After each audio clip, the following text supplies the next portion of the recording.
Praise the Lord. ஆண்டவராய் இயேசு கிறிஸ்துவின் இனிய நாமத்தினாலே அன்பின் வாழ்த்துதல். எனக்கு பிரியமான கர்த்தருடைய பிள்ளைகளே, நீங்கள் எப்பொழுதுமே சந்தோஷமாய் தேவனுக்குள்ளே மகிழ்ச்சியாக இருக்கிறீங்கன்னு நான் நம்புகிறேன். ஏனெனில் தேவனுடைய வார்த்தை நம்முடைய வாழ்க்கையில் எப்போவுமே நம்மை தைரியப்படுத்துகிறது. இந்த வார்த்தை தான் நம்முடைய வாழ்க்கையிலே பெரிய மாற்றங்களை கொண்டு வருகிறது.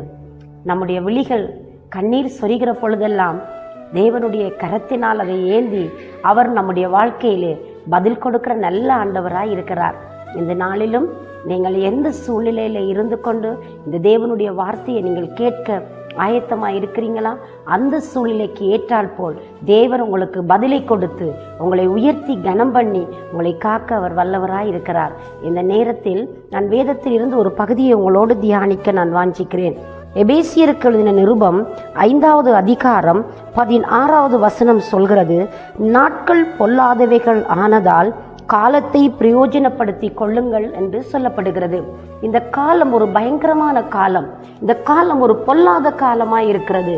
இந்த காலத்திலே நாம் பலவிதமான காரியங்களை தேவனிடத்திலிருந்து எதிர்பார்க்கிறோம். ஆனால் அவைகள் எல்லாம் மாறாக எங்களுக்கு நடந்து கொண்டு இருக்கலாம். கர்த்தருடைய பிள்ளைகளே, இது நாம் நினைத்த மாதிரி பெரிதான ஒரு சந்தோஷத்தை காண முடியாத காலம். நாம் சமாதானத்தை நிம்மதியை அனுபவிக்க முடியாதது போன்று ஒரு சூழ்நிலையை உருவாக்குகிற காலமாய் இருக்கலாம். ஆனால் இந்த காலத்தை நாம் பிரயோஜனப்படுத்தி கொள்ள முடியும். அன்பானவர்களே, தேவனுடைய பிள்ளைகளே, நான் உங்களுக்கு ஒரு கதை சொல்லட்டுக்கும். ஒரு வாலிபன் ஒரு நாள் மாலை மயங்கும் நேரத்திலே அவன் ஒரு கடற்கரை ஓரமாக அவன் நடந்து போய் கொண்டிருந்தான். அந்த கடற்கரை ஓரத்திலே அவனுடைய கால்களில் ஏதோ ஒன்று தட்டுப்படுவதை அவன் உணர்ந்தான். அவன் குனிந்து பார்க்கிற பொழுது ஒரு சாக்கு நிறைய கற்கள் அங்கே காணப்பட்டதாம். அந்த கற்களை அவன் அவதானிக்கையிலே அந்த நேரத்தில் அவனுக்கு புரிந்தது எல்லாம், அந்த கற்களை எடுத்து தான் நடந்து கொண்டே அவைகளை எறிந்து கொண்டு போனானாம். பாதி கரையில் விழுந்தது, கடலோரத்தில் விழுந்தது, கடலுக்குள் விழுந்தது. இப்படி அந்த சாக்குள் இருக்கிறதான கற்களை அவன் எறிந்து எறிந்து எறிந்து நடந்து கொண்டே போனான். நடந்து போய் ஒரு சில நிமிடங்கள் கழிந்தது. அந்த நேரத்திலே அவன் திரும்பி பார்த்தான். தன்னுடைய சாக்கில் இருந்த கற்கள் எல்லாம் குறைந்து போய்விட்டது. நேரமும் மிகவும் கடுமையாய் மாறிவிட்டது. தன் வீட்டுக்கு போகும் ஞாபகம் அவனுக்கு வந்தது. உடனடியாக இருக்கிற மீதமான கற்களை தன் பொக்கெட்டில் போட்டுக்கொண்டு அவன் தன் வீட்டுக்கு போனான். அங்கே வீட்டுக்கு போய் தன்னுடைய விளக்கிலே அந்த கற்களை பார்க்கிற பொழுது அந்த கற்கள் மினுங்க ஆரம்பித்தது. அந்த கற்கள் ஜொலிக்க ஆரம்பித்தது.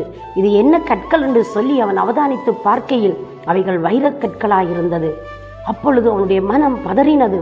ஓ, நான் எறிந்த கற்கள் எல்லாம் அருமையான வெளியேறப்பெற்ற கற்கள், விலை மதிக்க முடியாத கற்கள், மிகவும் பெரிய லாபத்தை கொடுக்கக்கூடிய கற்களே. இந்த கற்களை நான் எறிந்து விட்டேனே, நான் நாசம் பண்ணி விட்டேனே, இதை நஷ்டப்படுத்தி விட்டேனே, ஐயோ நான் என்ன செய்யட்டும் என்று அவன் மனம் பதறினான். பிரியமானவர்களே, கர்த்தருடைய பிள்ளைகளே, எபேசியருக்கு பவுல் எழுதுகிற பொழுது இப்படி சொல்கிறார், நாட்கள் பொல்லாதவைகள் ஆனதால் நீங்கள் காலத்தை பிரயோஜனப்படுத்திக் கொள்ளுங்கள். நாங்கள் பார்க்கிற ஒவ்வொரு நாட்களும் அது கடினமான நாட்களாயிருக்கிறது, கடுமையான நாட்களாயிருக்கிறது, கடினமான நாட்களாயிருக்கிறது. இந்த நாட்களிலே நாங்கள் என்ன செய்கிறோம் என்பதை குறித்து சற்று அவதானிக்க வேண்டும். பிரியமான பிள்ளைகளே, இன்றைக்கு உலகம் என்கிற மாயை கடலிலே நாங்கள் வைரத்தை அந்த மனிதன் தொலைத்தது எறிந்தது போல எங்களுடைய வாழ்க்கையில் அநேக விடயங்களை நாங்கள் தொலைத்து விடுகிறோம். தேவன் எங்களுக்கு கொடுத்த நன்மையான ஈவுகள், நல்ல நாட்கள், நல்ல ஆசீர்வாதங்கள், நல்ல ஈவுகளை நாங்கள் இன்றைக்கு எறிந்து விட்டு நிற்கிறோம். ஏனென்றால் அதன் பெருமதி எங்களுக்கு புரிந்து கொள்ளவில்லை. அதை விளங்கிக் கொள்வது அளவுக்கு நம்முடைய வாழ்க்கையிலே சரியான காரிய தெளிவும் இல்லாமல் போய்விடுகிறது. இதனாலே நாங்கள் என்ன செய்கிறோம் என்றால், அந்த கற்களை அந்த மனிதன் அந்த கடலிலே எறிந்தது போல உலகம் என்கிற மாயை கடலிலே நாங்கள் அநேக விடயங்களை தொலைத்து விட்டு அந்த நாட்களை இழந்து விட்டு இன்றைக்கு நாங்கள் தவித்து கொண்டு நிற்கிற நபர்களாக இருக்கிறோமா? சற்று சிந்தித்து பாருங்கள். தேவப்பிள்ளையே, இந்த காலம் எவ்வளவு முக்கியமானது, எவ்வளவு பிரயோஜனமானது, எவ்வளவு ஆதாயமானது. இந்த நாட்களை நாங்கள் நஷ்டம் பண்ணி விடுகிறோம்.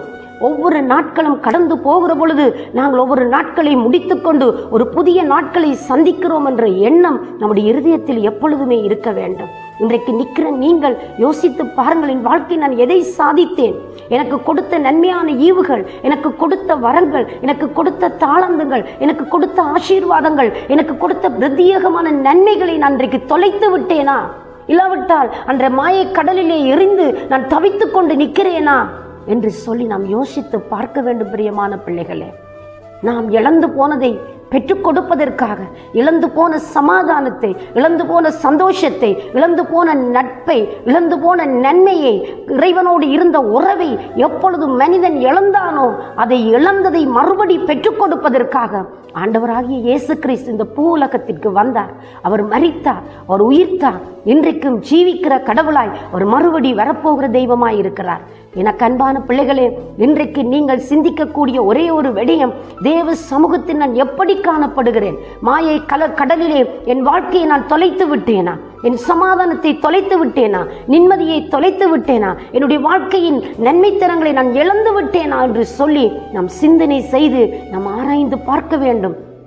எபேசி சபை ஒரு வரம் பெற்ற சபை, இறைவனிடத்தில் அன்பு கூர்ந்த சபை, இறைவனிடத்தில் அதிக நன்மைகளை பெற்ற ஒரு சபை.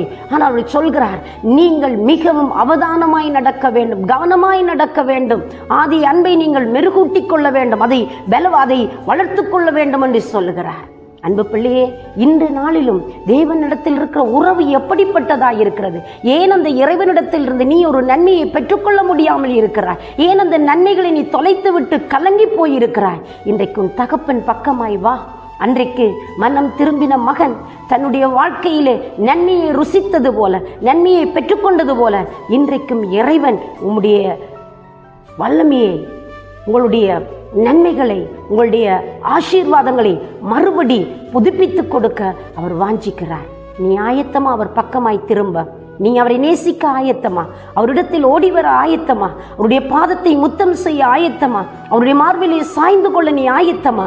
நீ உன்னை ஆயத்தப்படுத்துகிற பொழுது நிச்சயமாய் தேவனுடைய நன்மையை நீங்கள் பெற்றுக்கொள்ள முடியும். உங்கள் நாட்கள் பொல்லாதவைகள் ஆனதால் காலத்தை நாம் பிரயோஜனப்படுத்த வேண்டும். அந்த காலத்தை பிரயோஜனப்படுத்த வேண்டும் என்றால் கடவுளுடைய சன்னிதானத்தில் நாங்கள் அவரை நோக்கி பார்க்க வேண்டும். அவரிடத்தில் மறுபடி நாங்கள் புதுப்பித்து அந்த கிருபைகளை, இரக்கத்தை, ஆசீர்வாதத்தை நாங்கள் பெற்றுக்கொள்ள வேண்டும். இதற்கு நம்முடைய வாழ்க்கையை இந்த நாளிலே நாங்கள் அர்ப்பணிப்போமா?